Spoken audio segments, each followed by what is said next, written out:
rights are violated every second of every day in every corner of the world. Yet many rarely pay attention, even if the violation is happening to them. As a jury member for the World's Children's Prize for the Rights of the Child, I hope to continue to strengthen the voices of children by demanding respect for each child's rights. I will demand this from our world leaders, our country leaders, and from adults in every country. The World's Children's Prize for the Rights of the Child is the only organization of its kind that unites children from all over the globe to vote for one of 3 nominees who are advocating and working for children's rights. As a jury member, I travel to Sweden to meet with my fellow jury members every year. As I have learned, each one has a story of pain, hardship, and despair. Yet they are just like you and me, dreaming of what we want, where we want to go, what they want to be when they grow up. But unfortunately, most will never see their dreams become a reality. Some of my jury member friends have lived through years and years of armed conflict. Some sleep on dirt floors and go hungry almost every day. Some are forced into becoming a child soldier, and some survive with just enough to live. That's why it is so important to learn about our rights, their rights, child rights, and human rights.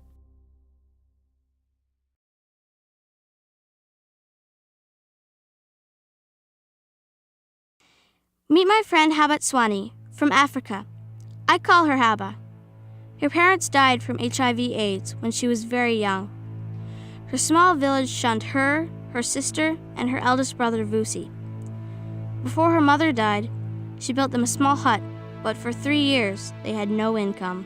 I grew up in the Northwest Province, South Africa, the Northwest Province, and my life when I was young was good until when my parents died, and then it started to be a bit difficult for 3 years. And she said, "You know, my son, I'm dying. I can feel that I'm dying. Will you take care of your sister when I die?" I told her, "You won't die, Mama. You'll be fine." But I promised her that I'll take care of them.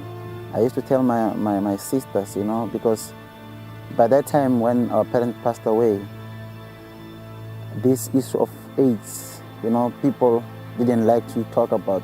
So if you have AIDS or you are AIDS orphan, people discriminate you. My sisters used to be discriminated at school, and then people would say, we can't feed you if your parent died of AIDS. They did something very bad, and then we can't help you. So it was very hard because it's not easy to. Even for myself, I was a little bit grown up, but it was not easy to stay and not without eating.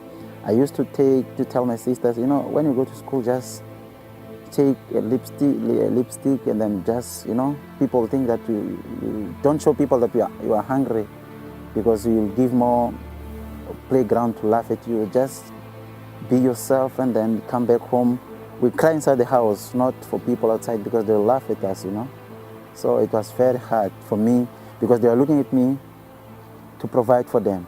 So I didn't have any way to provide anything for them, So it was very painful. And then sometimes someone will pass through, or something will happen that I must go and help, and then they will give me some money, and then I must make sure that the little money that I have to buy stuff that they must eat for a long time, because otherwise they'll still sleeping without food.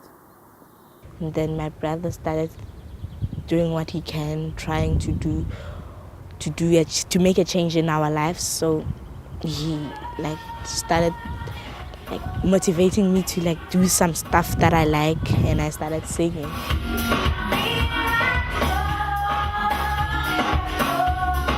Sometimes I look in the sky and ask my mouth that, "Are you coming back?"